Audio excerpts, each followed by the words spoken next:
కరంబుడు మెడ వరకు నీటిలో దిగి ఒంటికాలు మీద నిలబడి తీవ్రమైన తపస్సు ప్రారంభించాడు. రంభుడు 5 అగ్నిగుండాల మధ్యలో అతి భయంకరమైన తపస్సు చేస్తున్నాడు. వాళ్ళిద్దరి తీవ్ర తపస్సును చూసిన ఇంద్రుడికి భయం వేసింది. ఎందుకంటే తన ఇంద్ర పదవికి ఎక్కడ ముప్పు కలుగుతుందో అని మొసలి రూపంలో వచ్చి నీటిలో తపస్సు చేస్తున్న కరంబుడిని పట్టుకొని లాగి చంపేశాడు. ఇక తమ్ముడు చనిపోయినందుకు బాధపడిన రంభుడు తన తలను అగ్నికి ఆహుతి చేయాలని సిద్ధపడగా అగ్నిదేవుడు ప్రత్యక్షమై వరం కోరుకోమన్నాడు. రంభుడు ముల్లోకాలను గెలవగలిగే మహావీరుణ్ణి పుత్రుడిగా ప్రసాదించండి అని అడిగాడు.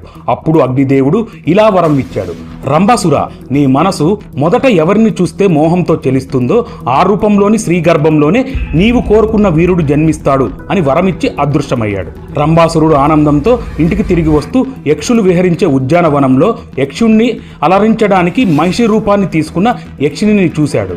అగ్నిదేవుడు పెట్టిన షరతు వల్ల రంభుడి రాక్షస స్వభావం కలగలిసి అతనిని తీవ్రమైన కామ